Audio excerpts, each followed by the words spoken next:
프랜시스 셰퍼 박사는 이런 말을 했습니다. 이 세상에는 빛처럼 보이는 것이 참으로 많다. 돈과 학벌과 명예와 기술과 수많은 종교와 예술과 철학이 바로 그런 것이다. 그러나 그 빛은 희미한 빛일 뿐이다. 그렇다고 해서 아주 깜깜하지도 않다. 하나님의 빛이 간접적으로 반사되고 있기 때문입니다. 그래서 그런 것을 붙잡을 수도 없고 놓을 수도 없다. 그러나 예수 그리스도라고 하는 참된 빛을 발견했을 때에 그제서야 진짜와 가짜를 구분할 수 있고 가짜를 내려놓을 수도 있다. 사랑하는 여러분, 예수 그리스도가 우리의 참된 빛이 되십니다. 오늘 우리 마음의 문을 활짝 열고 우리의 참된 빛이 되시는 그 예수 그리스도의 빛을 우리가 온 마음으로 영접할 수 있는 시간 될 수 있기를 주님의 이름으로 축원합니다. 우리 몇 주 전에 요한복음 7장의 말씀을 통해서요, 예수님이 초막절에 하셨던 말씀을 살펴보았습니다. 기억하신가요? 초막절 마지막 날에 두 가지의 큰 행사가 있었는데요, 큰 빅 이벤트가 있었는데, 낮에는 실로암의 물을 길러다가 성전 제단에 이렇게 붓는 행사를 했습니다. 예수님이 그 실로암 물을 성전 제단에 막 붓는 그 장면을 보시고 1년 중에 물이 가장 많은 날임에도 불구하고 좀 생뚱맞는 초대를 하셨습니다. 어떤 초대를 하셨죠? 누구든지 목마르거든 내게로 와서 마시라. 너희가 아무리 물이 많아도, 지금 아무리 물이 많아서 그 물로 막 성전 제단을 붓고 다 채워도 너희는 금세 목마르지만 내가 주는 물을 마시는 자는 영원히 목마르지 않는다. 왜? 너희 배에서 생수의 강이 흘러 넘칠 것이기 때문이다. 여러분, 이게 초막절 지금 마지막 날 낮 행사 이후에 하셨던 주님의 말씀이었습니다. 그리고 초막절 마지막 날 밤에 또 하나의 행사가 있었는데요, 그 행사의 이름이 뭐냐면 바로 빛의 축제라고 하는 행사였습니다. 등불 축제, 빛의 축제라고 하는 행사가 초막절 마지막 날 밤에 행해졌던 행사였습니다. 밤이 되면 성전 마당에 높은 기둥 4개를 딱 세워놓고 그 기둥 위에다가 불을 지펴서 환하게 비추는 행사였습니다. 그러면 그 높은 기둥에서 불이 환하게 빛나면서 그 불빛은 성전만 비추는 것이 아니라 예루살렘 성 전체를 비추게 되는 것입니다. 자, 여러분, 그렇게 불을 켜놓고 어떤 행사를 했냐면요, 빛의 사람들이라고 하는 종교 지도자들이 앞에 나와서 막 춤을 추는 겁니다. 그리고 그 춤을 추는 것을 사람들이 구경을 하면서 일정 시간이 지나면 그들도 다 같이 나와서 막 춤을 추는 행사를 했던 것입니다. 여러분, 그 행사의 의미가 무엇이냐면 우리 조상들이 광야에 있을 때 하나님께서 불기둥과 구름기둥으로 길을 잃어버리지 않도록 비춰주셨고, 또 하나는 하나님께서 우리에게 말씀의 빛, 즉 율법을 우리 가운데 허락해 주셔서 우리가 말씀대로 살게 하셨다는 것을 기념하는 행사가 바로 빛의 축제, 그리고 등불 축제였던 것입니다. 그러므로 우리는 빛의 자녀로서의 자부심을 가지고 이 땅에서 빛으로 살아가야 한다라고 그들은 결단을 했던 겁니다. 이제 닭이 울고 동이 트면 사람들은 성전을 바라보며 에스겔 8장 16절의 말씀을 읽고 이렇게 말을 합니다.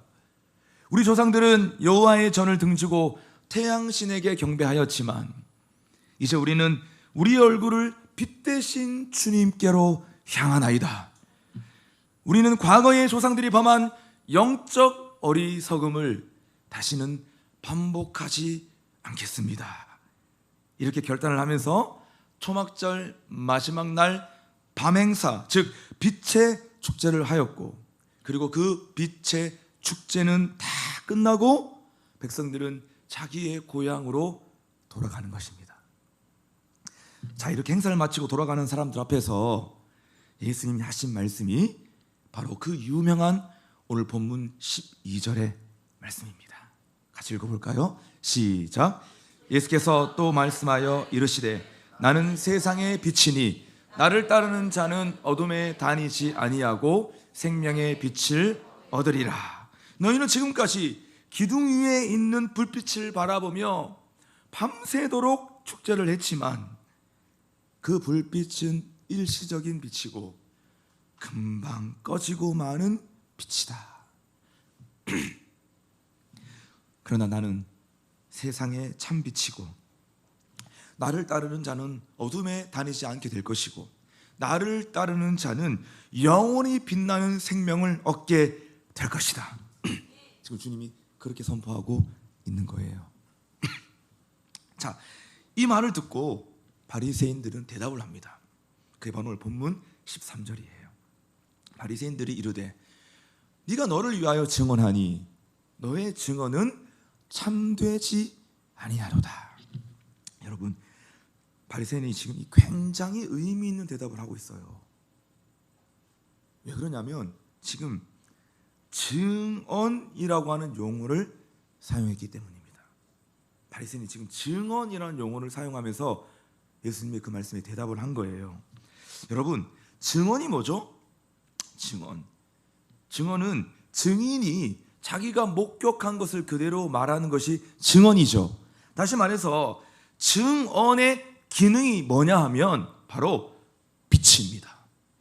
다시, 증언의 기능이 뭐냐면 빛이에요. 왜? 증인은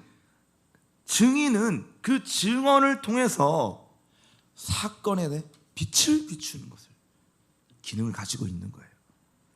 증인이 자기가 본 거, 그것을 그대로 목격한 것을 그대로 말하는 거, 그 증언을 통해서 어둠에 있던 사건, 미궁에 빠져있던 그 사건이 뭐를 비추는 거라고요?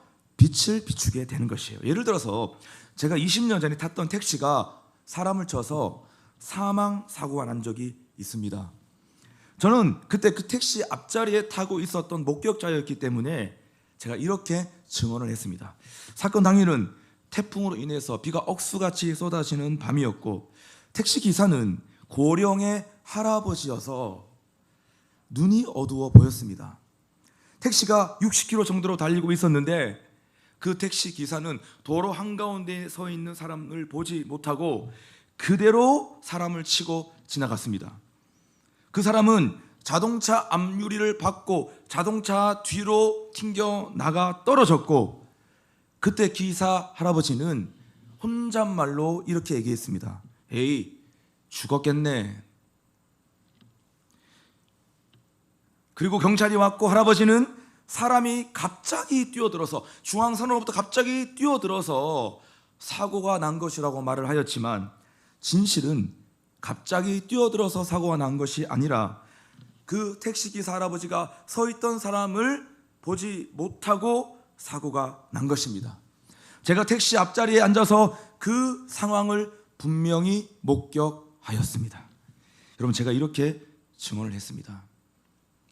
여러분, 사건을 조사하는 경찰이나 그 재판을 하는 판사는 그 사건의 실체가 지금 어둠 속에 있었지만 증인의 증언을 통해서 어둠 속에 있었던 그 사건의 빛이 비춰지고 그 사건을 자기가 직접 본 것처럼 그 사건을 정확하게 이해하게 되는 것입니다. 여러분, 그게 바로 어둠의 빛을 비추는 증언이에요. 그러니까 지금 바리새인의 질문은 이런 뜻입니다.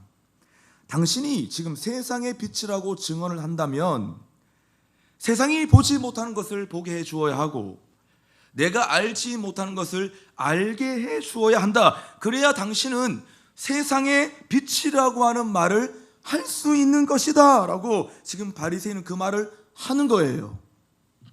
쉽게 말해서 바리새인들은 내가 세상의 빛이라고 하는 그 말의 정확한 의미가 무엇이고 지금 너는 무엇을 증언하고 있는 것이냐라고 바리새인은, 똑똑한 바리새인은 그것을 지금 묻고 있는 것입니다.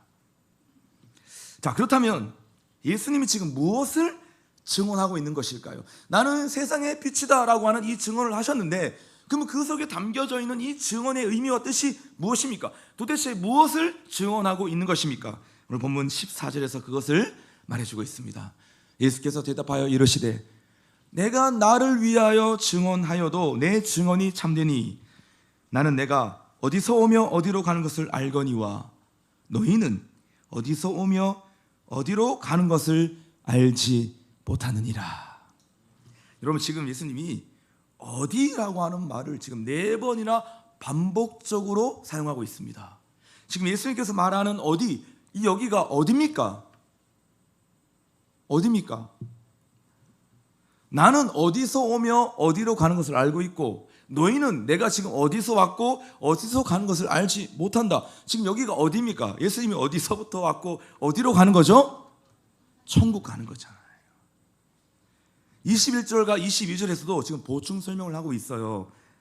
다시 이르시되 내가 가리니 너희가 나를 찾다가 너희는 죄 가운데 죽겠고 내가 가는 곳에는 너희가 오지 못하리라. 유대인들이 이르되 그가 말하기를 내가 가는 곳에는 너희가 오지 못하리라 하니 그가 자결하려는가? 지금 자살하려고 하는 건가?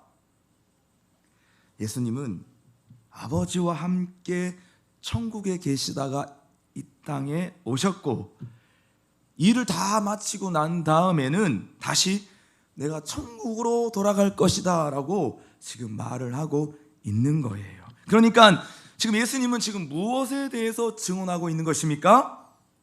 천국에 대해서 증언하고 있는 겁니다. 천국에 대해서 지금 조명하고 계시고 천국에 대해서 지금 빛을 비추고 있는 것이에요. 자, 그렇다면 예수님 지금 어떻게 천국에 대해서 증언하실 수 있을까요? 예수님이 어떻게 지금 천국에 대해서 증언하실 수 있을까요? 간단하죠. 예수님은 직접 천국에 살아보셨기 때문에, 천국에 살다 오셨기 때문에 예수님은 충분히 천국에 대해서 본 그대로, 목격한 그대로 증언할 수가 있는 거예요. 천국이 얼마나 좋은지, 천국이 얼마나 아름다운 곳인지, 천국에 비하면 이 땅은 잠시라도 살고 싶지 않은 땅인지를 누구보다도 예수님은 그 천국에 대해서 증언하실 수 있는 분이라는 겁니다. 여러분, 그래서 예수님이 초라한 말 구유에서 탄생하셨고 예수님이 이 땅에 거하실 때 거하실 거처가 하나도 없었음에도 불구하고 예수님은 그것이 전혀 문제가 되지 않았습니다. 왜죠? 예수님은 천국의 증언을 다 마치고 나면 다시 천국으로 돌아갈 예정이었기 때문입니다. 곧 천국으로 돌아가는데 이 세상과 비교되지 않는 그 아름다운 천국으로 돌아가기 때문에 이 세상에 계실 동안 집이 있든 없든 인자가 머리가 둘 곳이 있든 없든 상관없이 예수님 거기에 전혀 개의치 않으셨던 거예요. 그러므로 예수님은 천국에 대해서 증언하실 수 있는 유일한 증인이셨고 우리는 예수님이 비추는 그 천국의 증언을 듣고 나서야 우리는 천국을 알고 천국을 상상할 수 있고 천국을 사모할 수 있게 된 것입니다. 이게 바로 나는 세상의 빛이다 라고 하는 의미입니다. 자, 여러분, 이렇게 말씀하시자 유대인들은 또 말합니다. 율법에서 두 사람의 증언이 일치하지 않으면 그 증언은 법적 효력이 없다. 여러분, 실제로 그렇거든요. 유대 율법에는 두 사람의 증언이 일치되지 않으면 그 증언은 법적으로 효력이 없다라고 여러분 그 율법에 기록되어 있거든요. 지금 그 말을 하는 거예요. 그러자 예수님이 하시는 말씀이 또 16절에서 그렇게 말씀하고 있습니다. 만일 내가 판단하여도 내 판단이 참되니 이는 내가 혼자 있는 것이 아니요 나를 보내신 이가 나와 함께 계시니라. 아니야, 나 혼자 천국에 대해서 증언해도 그건 전혀 문제가 되지 않아. 그거는 참이야. 그건 옳은 말이야. 왜냐하면 천국을 직접 목격한 증인은 나밖에 없기 때문에 나 혼자 그 천국에 대해서 증언을 해도 일치되는 것이 없어도 그것은 맞는 말이고 그것은 옳은 말이고 그것은 참된 말이야, 진리야 라고 예수님이 대답을 한 거예요. 그러면서 17절의 말씀을 이어가십니다. 너희 율법에도 두 사람의 증언이 참되다 기록되었으니, 너희들이 지금 율법을 근거로 두 사람의 증언이 일치하지 않으면 그것이 법적으로 효력이 없다는 거 나도 알고 있어. 왜 이래? 나도 유대인이잖아. 나도 율법을 알고 있는 사람이야. 그거 법적 효력 없다는 거 나도 알고 있어. 그러나 너희가 정 못 믿겠으면 내가 또 하나의 증거를 대주지. 그러면서 지금 18절에서 또 부연 설명하십니다. 내가 나를 위하여 증언하는 자가 되고 나를 보내신 아버지도 나를 위하여 증언하시느니라. 아버지가 내 증언이 맞다고 지금 추가적으로 증언해주고 있다는 겁니다. 그러므로 천국을 알려주는 내 증언은, 천국의 빛을 비춰주고 있는 내 증언은 옳은 거고 맞는 거고 참말이다 라고 예수님이 다시 또 디테일하게 상세하게 변호를 하고 있는 거예요. 그러자 바리새인들이 또 말합니다. 이건 거의 시비 거는 수준이죠. 이 정도 얘기해서 알아들어야 되는데 또 시비를 걸고 말을 합니다. 19절. 이에 그들이 묻되 내 아버지가 어디 있느냐? 네 아버지 얼굴 좀 보자 이거예요. 네 아버지 어디 있는데? 누가 아버지 뭐 하시는데? 예수께서 대답하시되 너희는 나를 알지 못하고 내 아버지도 알지 못하는도다. 나를 알았더라면 내 아버지도 알았으리라. 야, 아버지가 보낸 나도 몰라보면서 눈에 보이지 않는 아버지를 너희가 어떻게 알겠니? 너희들은 지금 참 빛인 아버지가 보낸 참 빛인 나를 거부하고 있어. 그러니까 너희는 지금 밤새 빛 축제를 하면서 빛의 자녀로 살겠다고 떠들고 있지만 너희들의 마음속에는 빛이 없고 오히려 어둠만 가득할 뿐 결국 어둠에 죽게 되고 말 것이다. 예수님이 지금 아주 무서운 말을 하고 있는 거예요. 자, 그렇다면 그들은 왜 지금 예수님을 눈으로 직접 보면서도 예수님을 제대로 알지 못했을까요? 그 이유가 바로 본문 15절에서 말씀하고 있습니다. 왜 예수님을 알지 못했을까? 시작. 너희는 육체를 따라 판단하나 나는 아무것도 판단하지 아니하노라. 이들이 예수님을 눈으로 보면서도 알지 못했던 이유가 뭐냐? 바로 육체를 따라 판단했기 때문에 예수님을 제대로 알지 못했다는 겁니다. 다시 말해 육체로만 판단하면, 세상의 각도로만 판단하면 참과 거짓을 구분할 수 없다. 진위를 알 수 없다는 거예요. 여러분, 우리 눈으로만, 껍데기로만, 세상의 관점으로만, 세상적으로만, 세상의 각도로만 우리는 바라보면 뭐가 참인지, 뭐가 거짓인지, 뭐가 진리인지, 뭐가 비진리인지, 뭐가 옳은 것인지, 뭐가 그런 것인지 모릅니다. 우리는 진리를 판단할 수가 없어요. 여러분, 우리가 세상을 살아가면서 우리도 헷갈릴 때가 있잖아요. 진짜 헷갈린다, 아리까리하다. 뭐가 옳고 뭐가 그런지, 뭐가 참인지 뭐가 거짓인지, 뭐가 하나님이 기뻐하는 것이고 뭐가 하나님이 싫어하는 것인지, 여러분 우리가 헷갈릴 때가 많습니다. 분별할 수 없을 때, 구분할 수 없을 때가 우리가 너무 많습니다. 근데 어떻게 구분을 해야 됩니까 도대체? 오늘 예수님 말씀하신 것처럼 육체로 판단할 것이 아니라, 세상의 각도로만 판단할 것이 아니라 천국의 각도로 바라본다면 무엇이 옳고 그른지를, 진위 여부를 우리는 정확하게 판단할 수 있게 되는 것입니다.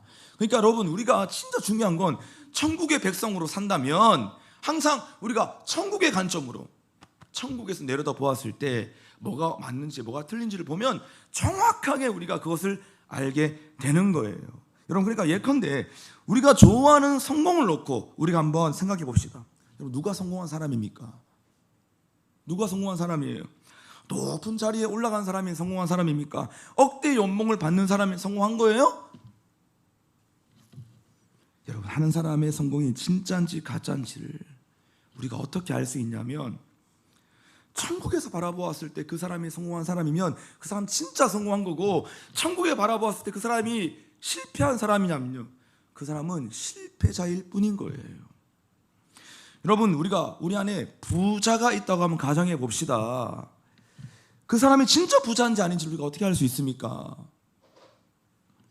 천국에서 바라보았을 때 그 사람이 진짜 부자면 그 사람 진짜 부자인 거고, 천국에서 바라보았을 때 그 사람 가난한 사람이라면요, 아무리 돈이 많아도, 아무리 아파트가 많아도, 자기 이름으로 등기를 친 게 그렇게 많아도 그 사람은 가난뱅이에 불과한 거예요.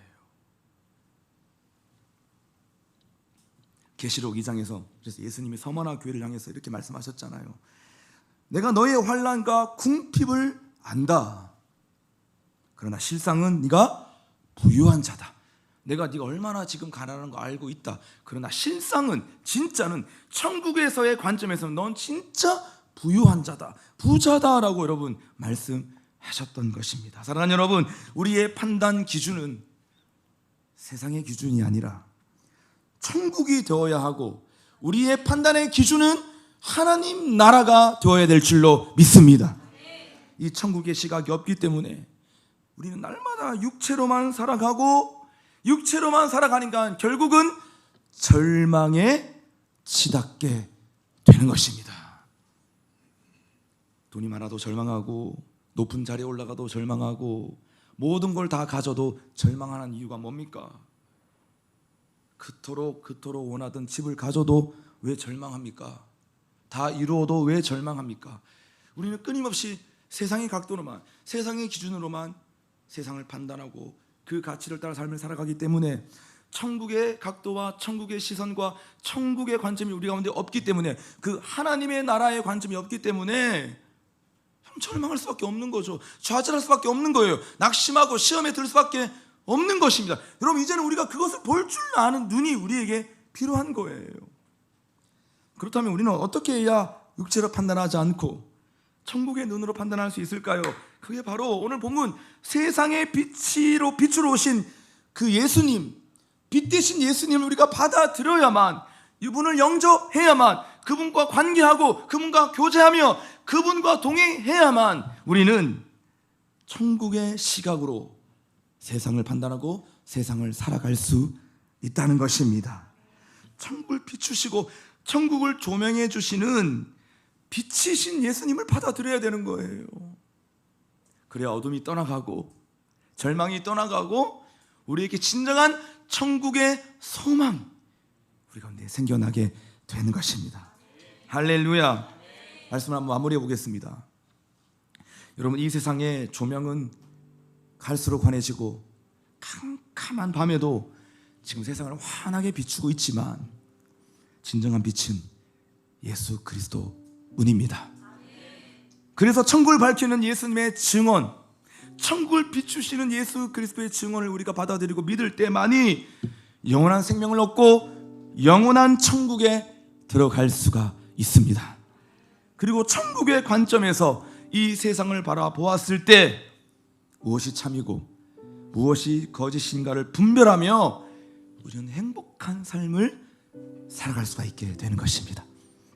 사랑하는 여러분, 우리가 믿는 것은 지금도 성령의 생수는 이 가운데 뿌려지고 있고 말씀의 빛은 우리 가운데 임하고 있습니다. 그러므로 어떻게 하면 이 한 방울의 생수라도 내가 받을 수 있을까? 이 한 줄기의 빛이라도 내가 받을 수 있을까? 목마른 가운데 살아가고 암흑 가운데 살아가는, 어두운 가운데 살아가는, 절망 가운데 살아가는 나의 삶의 자리 안에 어떻게 하면 내가 이 한 줄기의 빛이라도 내가 받을 수 있을까? 여러분, 그 열망이 오늘 우리 가운데 회복되어야 돼요. 그래야만 우리는 천국의 빛을, 이 구원의 빛을 우리 이웃들에게 비춰줄 수가 있는 것입니다. 내가 절망과 어둠 가운데 있는데 어떻게 어둠의 빛을 비추고 어떻게 어두움 가운데 살아가는 그 영혼에게 천국의 빛을 비춰줄 수가 있습니까? 여러분, 제가 누누이 말하는데, 이 행축의 시간을 보내는 거는 한낮 반짝하고 꺼져버리는 그 비축제하는 시간이 아닙니다. 그 등불 축제 한번 하려고 우리가 이렇게 여러분 마음을 쓰고 기도하는 시간들이 아닌 것이에요. 내가 내 마음속에 있는 어두움이 세상의 빛으로 오신 천국을 비추시는 예수 그리스도 빛으로 우리가 환하게 밝혀지고 비춰져야만 우리도 천국의 빛된 증인으로, 증언하며 빛을 비추는 증언자로, 증인으로 삶을 살아갈 수가 있게 되는 것입니다. 여러분, 그래서 우리는 먼저 내 안에 그 한 줄기의 빛으로 나의 영혼을 비춰 주옵소서. 성령의 생수로 내 목마른 영혼을, 심령을 적셔 주옵소서. 여러분, 이 거룩한 열망이 오늘 우리 가운데 회복되어질 줄로 믿습니다. 나는 오늘 여러분들이 세상의 빛 되신 주님을 붙잡고 주님 오시는 그날까지 빛의 자녀로, 빛된 증인으로, 증언하며 사랑하는 자로 평생을 살아갈 수 있기를 주님의 이름으로 축원합니다. 할렐루야. 옆사람과 축복합시다. 하나님이 우리를 빛의 자녀로 부르셨습니다. 우리 한 번 더 자리에 일어나시면서 옆사람과 선포하십시다. 세상을 비추는 증인으로 살아가십시다. 아멘.